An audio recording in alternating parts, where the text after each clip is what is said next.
மையத்தை குளிப்பாட்டுறது அது சில பேர் ஒவ்வொரு முறைப்படி செய்கிறாங்க. அது குளிப்பாட்டுறது சில பேர் ஓதிட்டு ஈமான முஜமீல் ஈமாமல முஸ்தபில் அப்படின்னு சொல்லி குளிப்பாட்டுறாங்க. சில பேர் அவங்கவுங்க விருப்பப்படி நெற்றியில் களிமா எழுதுறாங்க, நெஞ்சில் எழுதுறாங்க. அதெல்லாம் சரியான முறைப்படி எப்படி செய்யணும்? அது நீங்க தஞ்சாவூர்ல வல்லத்துல ஒரு ஸ்டால் போட்டு அறிவிச்சிருந்தீங்க. அது எத்தனை பேர் பார்த்தாங்க பார்க்கல தெரியல. ஆனால் முறைப்படி எப்படி செய்யணும் அது கொஞ்சம் விளக்கமா சொல்லுங்க. புக் இருந்தாலும் கொஞ்சம் சொல்லுங்க. அதுக்கு இல்லாம ஆம்புலன்ஸ் நீங்க ஏற்பாடு பண்ணிட்டீங்க. அது போல மையத்தை கடைசி குளியல் அது நம்ம அல்லாத்தால குளியல் சரியான முறைப்படி அமைகிற மாதிரி செய்யறதுக்கு நீங்க ஆளுநர் ஏற்பாடு பண்ண ரொம்ப நல்லா. அவங்க என்ன கேட்கறாங்கன்னா, ஒரு இறந்து போனவரை குளிப்பாட்டுவது, இறந்து போன ஆளை குளிப்பாட்டி தான் நம்ம அடக்கம் பண்றோம். அவரை குளிப்பாட்டுறோம் இல்லையா? இறந்து போன ஆணு பெண்ணா இருந்தாலும் நம்ம குளிப்பாட்டி அடக்கம் பண்றோம். குளிப்பாட்டும் பொழுது சில துவாக்களை சில ஓதி விட்டு குளிப்பாட்டுகிறார்கள். ஈமான முஜ்மலி ஈமான முஃபஸ்ஸல் சொல்லி சில விஷயங்களை ஓதி விட்டு குளிப்பாட்டுகிறார்கள். நெத்தியில சில களிமாக்களை எல்லாம் எழுதுகிறார்கள், நெஞ்சில எழுதுகிறார்கள், மஞ்சள்னால சந்தனத்தினால என்ன செய்வாங்க, இப்படி எல்லாம் கற்பூரத்தை கொண்டெல்லாம் எழுதுவாங்க. இது மாதிரிலாம் செய்கிறார்களே, இப்படிலாம் செய்யணுமா அல்ல குளிப்பாட்டுவதற்கு என்னமாவது ஒழுங்குமுறைகள் இருக்குதான்னு கேட்கிறாங்க. குளிப்பாட்டுவதை பொறுத்த வரைக்கும் நபிகள் நாயகம் ஸல்லல்லாஹு அலைஹி வஸல்லம் அவங்களுடைய வழிகாட்டுதல்ல அதுக்கு எந்த விதமான திக்ரும் கிடையாது. குளிப்பாட்டும் பொழுது இந்த துவா ஓத வேண்டும், குளிப்பாட்டும் பொழுது இந்த திக்ரை ஓத வேண்டும், இந்த ஆயத்தை ஓத வேண்டும் என்ற மாதிரி அல்லாஹ்வும் சொல்லவில்லை, அல்லாஹ்வுடைய ரசூலும் சொல்லவில்லை.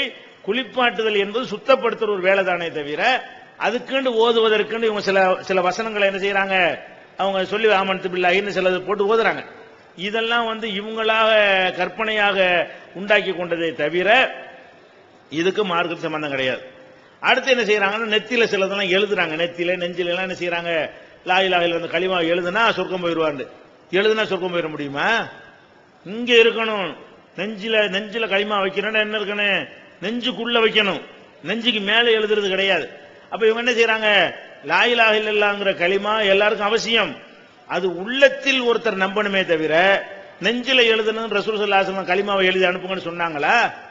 அவங்க காலத்தில் எவ்வளவு பேர் மௌத்தா போனாங்க, அவங்களுக்கெல்லாம் மறந்துடாம கரெக்டா நீங்க நெஞ்சில களிமா சொல்லி எழுதி அனுப்புங்கன்னு சொன்னாங்களா?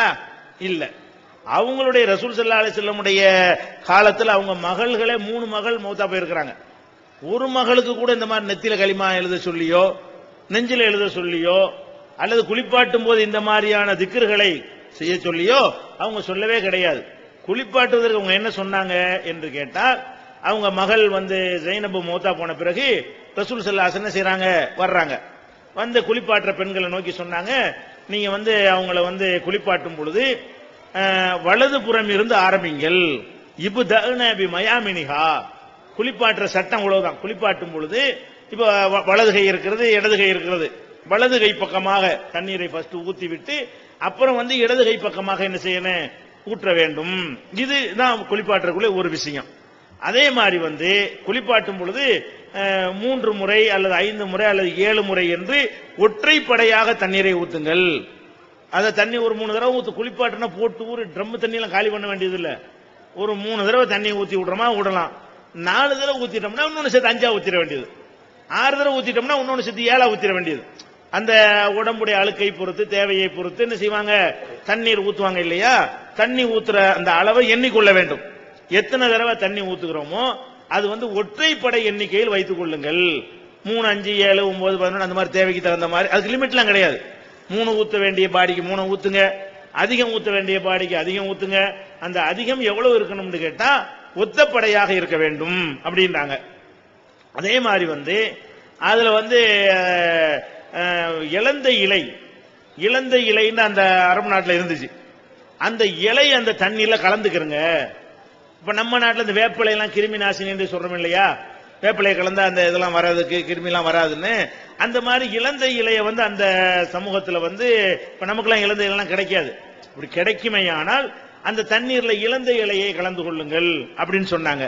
அதே மாதிரி கற்பூரத்தை கலந்து கொள்ளுங்கள் அப்படின்னு சொன்னாங்க. அப்ப தண்ணீர்ல கொஞ்சம் கற்பூரத்தை கலந்து என்ன செய்யலாம், நம்ம குளிப்பாட்டி கொள்வது ஒரு முறை இருக்கிறது. இவ்வளவுதான் அதுக்குரிய முறையே தவிர இதுல என்ன செய்வாங்கன்னு கேட்டா, அந்த குளிப்பாட்டுவதற்கு உள்ள அந்த பில்டப் கொடுக்கறதை பாத்தீங்கன்னா அது பெரிய பயங்கரமான ஒரு விஷயம். எவனுமே குளிப்பாட்ட வரமாட்டான், எனக்கு தெரியாதுங்கிறான். அட ஒரு மொத்த பண்ணல கழிவு ஒரு பெரிய வேட்டா இது, நான் மாட்டேன் நீ மாட்டேன்னு சொல்ற காரணம் என்னன்னு கேட்டா, இவங்களா ஏற்றுக்கொண்ட இல்லாத சடங்குகளின் காரணமாகத்தான் இதெல்லாம் செய்கிறார்கள். அதனால குளிப்பாட்டுவது இது மாதிரி செஞ்சு குளிப்பாட்டி துணியை போட்டு போத்திட வேண்டியது, அவ்வளவுதான் முடிஞ்சு வச்சுக்கத. இந்த ஒரு விஷயத்தை செய்யணும். அதனை குளிப்பாட்டுறது ஆண்களுக்கு ஆண்கள் குளிப்பாட்ட வேண்டும், பெண்களுக்கு பெண்கள் குளிப்பாட்ட வேண்டும். ஆனால் கணவன் மனைவி மட்டும் என்ன இருக்கு, விதிவிலக்கு இருக்கிறது. ஒரு மனைவியை விரும்பினால் கணவன் குளிப்பாட்டிக் கொள்ளலாம், மனைவி விரும்பினால் கணவனை குளிப்பாட்டிக் கொள்ளலாம். ஆனால் அவங்க செய்ய மாட்டாங்க, அவங்க அந்த இடத்துல கூடுதல் கவலையா இருப்பாங்கிறதுனால அது செய்ய மாட்டாங்க. செஞ்ச தப்பு இல்லை. கணவன் மனைவி தவிர மற்றவர்களாக இருந்தால் ஆண்கள் குளிப்பாட்ட வேண்டும், பெண்களை குளிப்பாட்டும் பொழுது என்ன இருக்குது, ஒரு அவங்களுடைய உறுப்புகள் எல்லாம் பார்க்க வேண்டிய நிலை வரும் இல்லையா, அதனால அதை தடை செய்யப்பட்டிருக்கிறது. இவ்வளவுதான்.